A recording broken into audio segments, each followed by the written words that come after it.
Education doesn't guarantee love. What African literature teaches us about marriage? Let's get something clear from the beginning. The idea that educated women are better in marriage than uneducated women is not only misleading, but it is deeply flawed, because love, respect, loyalty, and compatibility are not certificates earned in a classroom. And if you look beyond opinions and social media debates and instead turn to African literature, one truth becomes very clear. You cannot predict a successful marriage based on education. Across Africa, from Nigeria to Zimbabwe, Ghana to Kenya, some of the most powerful stories ever written about relationships reveal something surprising. Educated women struggle, uneducated women struggle, and sometimes both thrive. Because the real issue has never been education. It is human behavior, culture, power, and emotional intelligence. African literature has long challenged the assumption that education determines marital success. Writers like Buchi Emecheta explore the lives of women navigating marriage in complex social environments. In novels such as The Joys of Motherhood and Second Class Citizen, educated and ambitious women still face emotional neglect, cultural pressure, and inequality within their marriages. These stories reveal a critical truth. Marriage is not a formula you can solve with education. It is a deeply layered institution shaped by expectations, traditions, and individual personalities. In many African societies, literature shows that marriage is influenced more by culture than by personal qualifications. Women are often expected to bear children, maintain family unity, and endure hardship regardless of their level of education.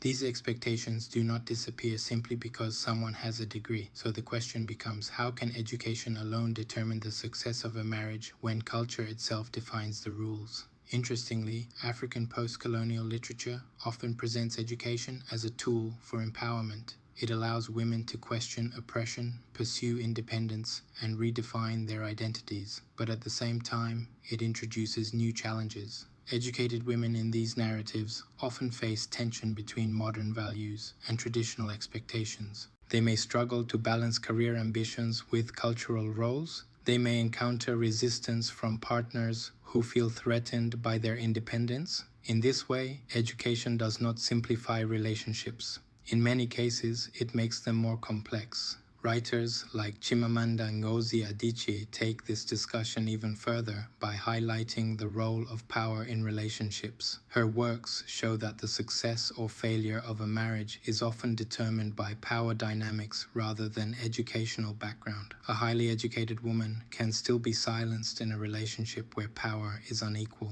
A less educated woman can still be respected and valued in a partnership built on mutual understanding. This shifts the conversation entirely. The real issue is not education. It is how individuals treat each other within the relationship. African literature consistently portrays both successful and unsuccessful marriages across all levels of education. Some relationships are loving and stable. Others are filled with conflict, betrayal, and dissatisfaction. And these outcomes are not tied to whether the individuals involved are educated or not. Instead, they are shaped by factors such as emotional maturity, financial pressure, family influence, and personal values. In novels like The Concubine by Elechi Amadi, relationships are influenced by tradition, spirituality, and forces beyond individual control. Love does not fail because of a lack of education. It fails because of cultural beliefs, social expectations, and circumstances that individuals cannot always change. This highlights another important point. Marriage in African contexts is often caught between tradition and modernity. Individuals must navigate cultural expectations while also pursuing personal happiness. This tension exists regardless of educational status. Yet society continues to create comparisons. Educated women are placed against uneducated women. Career-focused individuals are compared to those who follow traditional roles. Modern relationships are judged against older models of marriage. But African literature teaches us that these comparisons are meaningless. Every relationship is shaped by unique factors. Personal values, upbringing, communication styles, and emotional intelligence all play a role. Even two highly educated individuals can have a failed marriage. Even two people without formal education can build a strong and peaceful home. So what actually makes a relationship work? African literature repeatedly points to the same foundations: mutual respect, shared values, open communication, emotional intelligence, and a balance of power. Not degrees, not titles, not social status. Marriage is not an academic achievement. It is a daily commitment to understanding, supporting, and growing with another human being. This leads to an important reflection. Why is society so focused on comparing women based on education when it comes to marriage? Why do we assume that education automatically translates to being a better partner? These assumptions reduce human relationships to labels. They ignore the complexity of individuals and the realities of life. African literature warns against this kind of thinking. It reminds us that people are not defined solely by their educational background.